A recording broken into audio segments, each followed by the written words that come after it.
Doctor बाज़गा के साथ बहुत अमेजिंग डाइटिंग टिप्स एंड लोग डाइट क्यों करते हैं एंड कैसे बेहतर कर सकते हैं. And now I am going to discuss with her about intermittent fasting. What is the craze about it? मुझसे तो नहीं होता भाई. You have to explain what is the hype about this fasting. Okay, Rija, as I mentioned about maintenance calories and calorie deficit, intermittent fasting is nothing but a way to put you in a calorie deficit. Okay, इसका मतलब ये है कि intermittent fasting कुछ लोग जो हैं वो कहते हैं कि मैं 3 वक्त का खाना खा के वेट कम नहीं कर सकती या कर सकता. फॉर एग्जाम्पल मैं ज़्यादा खा लेती हूँ तो हम कहते हैं ठीक है आप 2 वक्त खा लें, आप एक टाइम खा लें. तो उनका हम ईटिंग विंडो कम कर देते हैं और जाहिर बात है जब आप ईटिंग विंडो इतना रिस्ट्रिक्ट कर देंगे तो आप ज़्यादा नहीं खा पाएंगे, राइट? तो इनडायरेक्टली वो आपको फोर्स कर देता है इंटरमिटेंट फास्टिंग कि आप कम खाएं. That's it. तो बेसिकली वो रोजा टाइप ही है. Full stop. एग्जैक्टली. तो वो आपका एक तरीका है कि आपको कैलोरी डेफिसिट में ले आए. एक तरीका है आपको मजबूर कर देने पे कि आप कम खाएं. अच्छा. That's it. उसका कोई ऐसा रिसर्च प्रूवन बेनिफिट नहीं है जो लोग कहते हैं कि मेटाबॉलिज्म इंक्रीज हो जाता है, ये हो जाता है, वो हो जाता है. Might be, but the research is not conclusive around it. So I would like to add to that, Bazga, as well, that I have a friend of mine who's been doing it and her body basically went in this phase in which body fat नहीं lose कर रही थी, right? तो उसको doctor ने recommend किया कि आप जो है ये करें intermittent fasting. But I feel like as if she felt it made a lot of difference to her life कि उसके कोलेस्ट्रॉल कम हुआ, उसके overall stats body में, you know, you constantly checking things तो वो कम हुए. तो does that actually happen with some people? It depends upon your overall diet, Rija. अगर आप intermittent fasting करके भी कचड़ा खा रहे हैं तो the lab tests are not going to show any improvement. लेकिन अगर आप intermittent fasting अच्छे से कर रहे हैं, I'm not saying I'm totally against it. Yes, it can lead to weight loss when you're doing it properly. Of course. But making sure कि आप अपनी डाइट फिर भी हेल्दी करो. और एक जो होता है 16-8 मेथड होता है जिसमें आप 16 आवर्स बताएंगे थोड़ा किस तरह 16 आवर्स की फास्टिंग करके 8 घंटा खाते हैं. कुछ लोग कहते हैं मैं 1 मील अ डे खाऊंगा. अब 1 मील अ डे खाने में ये होता है कि आप अपने एक मील को इतना बड़ा कर लेते हैं ऑब्वियसली कि फिर वो ब्लोटिंग एंड हार्ट बर्न ये सब प्रॉब्लम्स शुरू हो जाती है. What I recommend, I mean you know, it's a good way, it's 5 to fasting, make it 5-1. Basically क्या होता है कि आप हफ्ते में एक दफा फास्टिंग करते हैं, but it's not like our Ramzan fasting. What you do is कि आपने जैसे डिनर किया, like a nice wholesome dinner आपने किया, और उसके बाद next 24 आवर तक आप प्रॉपर मील अगले डिनर पे लेंगे. और बीच में आप पानी, black coffee, a couple of not too much, green tea 3 से 4 कप, और आप अपने अगले दिन के लंच में आप एक बोल सूप का या बोन ब्रॉथ का पी लेंगे.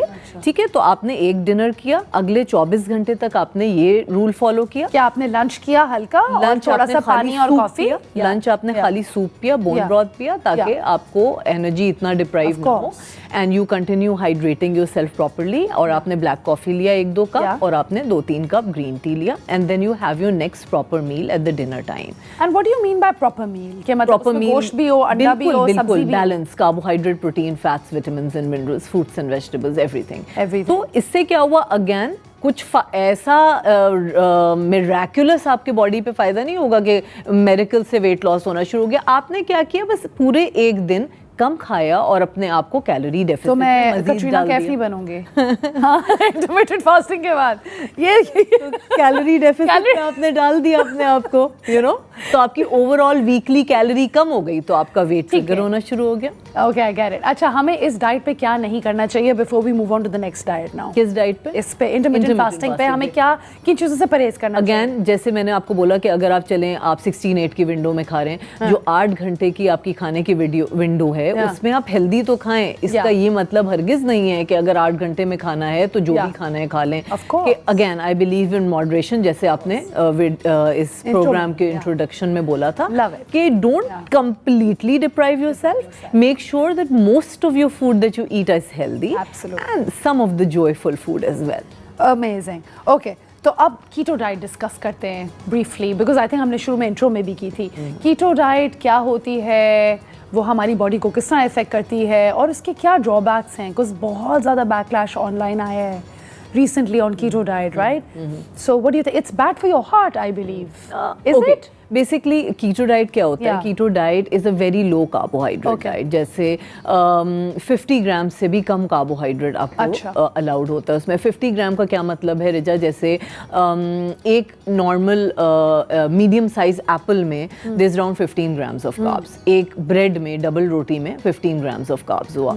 सिमिलरली आपने एक क्यूकम्बर ले लिया तो उसमें इस तरह का, मतलब इतना, तो अगर आप 50 ग्राम में 5 का फिगर हमेशा अपने पेशेंट्स को कहती हूँ कि 5 अ डे जरूर फॉलो करें। 5 अ डे का मतलब है a minimum of 5 fruits and vegetables a day.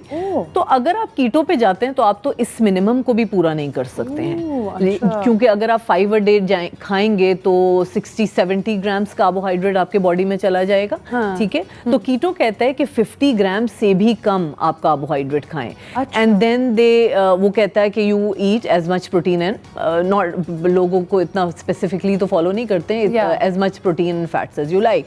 अब उसमें क्या होता है कि लोग फैट का मतलब, जनरली जो देखा गया है कि फैट का मतलब लोग समझते हैं कि घी तेल, खाली घी तेल। सो बेसिकली अगर आप कीटो डाइट को मेडिकली फॉलो करते हैं तो उसका मतलब खाली फैट का मतलब खाली घी तेल नहीं होता है। Good fats, good fat, mono unsaturated fats, that's what you call it. Exactly. So good fats are found, omega-3 fatty acids basically. So good fats like omega-3 are found in fish, मछली में पाया जाता है, और seeds में जैसे flax, chia, pumpkin, sunflower, whatever seeds में होता है, और नट्स में पाया जाता है। तो गुड फैट्स की मिकदार आपको अपनी जिंदगी में थोड़ी सी ज्यादा करनी है अगर आप कीटो फॉलो करते हैं। प्रॉब्लम क्या है? अच्छा देखें, होता क्या है कि कीटो से, क्योंकि आप इतना कम कार्बोहाइड्रेट ले रहे हैं और बॉडी को अपनी जिंदगी गुजारने के लिए, एक्टिविटी करने के लिए कार्बोहाइड्रेट की जरूरत जरूर होती है। It uses carbohydrate as a source of energy. तो जब आप कार्बोहाइड्रेट को इतना रिस्ट्रिक्ट कर रहे होते हैं तो आपका जो फैट होता है बॉडी में वो बर्न होना शुरू हो जाता है। ठीक है। अच्छा, मसला ये होता है सबसे पहले, because we don't live in the primitive era, right, and we have tasted तो हमने सब कुछ टेस्ट किया हुआ है, केक्स भी, ब्रेड भी, तो हम इतना ज्यादा रिस्ट्रिक्शन को ज्यादा दिन तक फॉलो नहीं कर सकते हैं। Okay, it's just not practical enough. अगर आप की करते हैं तो आप कैसे, आप इतने कार्बोहाइड्रेट से कैसे इतना दूर रह सकते हो? कितने अरसे तक रहेंगे? आप 1 महीना करते हैं और फिर आप वापस बिंज ईट करना शुरू हो जाते हैं, क्योंकि क्रेविंग डेवलप हो जाती है। एग्जैक्टली, क्रेविंग होती है, तो आपने जो लूज किया होता है उसका भी डबल आ जाता है, and then you fall in a vicious cycle. Now keto diet is recommended medically by, जैसे मैंने बात किया था एपिलेप्सी में। अच्छा, कीटो डाइट का एक नया वर्जन हम फॉलो करते हैं, मैं फॉलो करती हूँ डायबिटिक्स में। ओके, सो इन डायबिटिक्स, अब डायबिटीज की बात अलग है। देखिए, diabetics it's like you have to, अगर हम नॉर्मल लोग हैं और हम कहते हैं कि हम वेट लॉस करने के लिए कीटो डाइट करते हैं तो हम थक जाते हैं। लेकिन डायबिटिक्स को अगर बोला जाता है कि अगर आप नहीं करेंगे तो आपका पाँव हाथ एम्प्यूटेट करना पड़ेगा, आपको डायलिसिस पे डाल देंगे, तो वो उनकी मजबूरी बन जाती है। और जब एक चीज मजबूरी बन जाती है तो उसको फॉलो करना इतना मुश्किल नहीं होता जितना नॉर्मल सर्कमस्टेंसेस में होता है। तो in diabetic person I recommend very low carbohydrate diet, end of course with the doctors advice, जो तरह वो फॉलो करता है। और उसके बाद हम फैट के बजाय प्रोटीन ज्यादा बढ़ाते हैं उसका, ताकि उसका मसल लॉस ना हो और फुल फीलिंग आए, because protein is the most satiating of all macronutrients. Amazing. Basga. Okay. Now tell us a little about paleo diet. Paleo diet होता है। Basically paleo diet is a caveman's diet. वो कहते हैं कि आप जो कदीम ज़माने में, जो caveman era में चीज़ें होती थी, जैसे डायरेक्ट वो हंट करके, जो जैसे मीट खा लिया आपने, नट्स खा लिया, सीड्स खा लिया, अंडे खा लिया, बस जो नेचर में डायरेक्ट होती थी, बस हम वही खाएं। But that's again a very very restrictive diet. वो ना आपको ग्रेन्स खाने को कहते हैं, ना दालें खाने को कहते हैं, ना दूध। मगर दाल भी तो नेचर ही हुई। हाँ, लेकिन उस वक्त वो हार्वेस्टिंग नहीं होती थी। अच्छा, बासका, dal is very important for us, right? Of course, it's full of protein. When we were doing our medicine, we were told that we learned that it's a first class. It becomes a poor man protein. Yeah. Because गरीब लोग meet इतना नहीं खा सकते, तो जब आप मुख्तलिफ किस्म की दालों को मिक्स करके बनाते हैं तो ऑलमोस्ट उतना ही प्रोटीन हो जाता है जितना कि, और चने की दाल, पीली दाल, और दाल की कैटेगरी में चने भी आ जाते जाते चने हैं, भी। वाइट चना या काला Yes. चना, वो भी Yeah. दालों की कैटेगरी में आ Yeah, जाता है। yeah. प्रोटीन का बहुत एम्फेसिस है, Yeah. प्रोटीन का लेटेस्ट रिसर्च में बहुत एम्फेसिस है कि Yes. वो Yeah. बहुत ज़्यादा ज़रूरी है, Yeah. Specially in fact for every age group, for teenagers Yeah. As well as for growing people and specially people in their growing towards the menopause. towards menopause as well. तो ये अच्छा, तो ये तो I mean I don't think इतनी मुझे feasible लग रही है diet as such. So let's say there were a bunch of other diets as well that were introduced. There was Atkins, then there was many other, Mediterranean भी है. If I tell you कि यार you have to choose one diet out of the number of diets that you know, which one would you follow? I'll choose Mediterranean. Mediterranean? Amazing. Yeah. Why? Basically, Mediterranean diet is not a completely restrictive diet like keto and Atkins and paleo. Okay. मैं restriction पे इतना believe नहीं करती हूँ। I like that. मैं कहती हूँ कि आप खाएं, अकल से खाएं, Yeah. ज़्यादातर healthy खाएं, लेकिन थोड़ा-थोड़ा unhealthy भी खा लें। खा लें, balance. बिकॉज देखो, अगर हम पुराने ज़माने में होते ना, और अगर Yeah. हमने ये चीज़ें चखी नहीं होती, बहुत अच्छा होता अगर आप खाली हेल्दी खाते हो, छूते भी नहीं। Yes. लेकिन चूंकि हमने सारी ऐसी चीज़ें, केक्स, पेस्ट्रीज वगैरह चख ली हैं, Yes. तो हमें अपने आप को कम्प्लीटली डिप्राइव नहीं करना चाहिए। It leads to frustration, it leads to depression, and it's not, you can't do it consistently. You said it right. It leads to depression. There are a lot of people like, हाँ, मीठा नहीं खा सकते। मुझे तो actual depression शुरू हो जाता है अगर मुझे पता हो मैं मीठा नहीं खा सकती। एक और टिप है, मीठे को खाली पेट में ना खाएं। हाँ, मीठे। And never go shopping on a खाली पेट as well, because you'll end up bringing entire aisle free. एक और चीज, अगर आप रात में दावत में जा रहे हैं या रात में आपको डिनर पे जाना है, प्लीज पूरे दिन भूखा ना रहे ये सोच के कि मैं रात में खाऊंगी रच के। So don't do that. हाँ, बुलाने वाले भी परेशान हो जाएंगे कि पता नहीं बिकॉज देन आप वो कैलोरी बचा नहीं रहे होते जितना आपने लंच और ब्रेकफास्ट में बचाया, उसका डबल ट्रिपल आप खा लेते हैं। So don't make that. Very good point.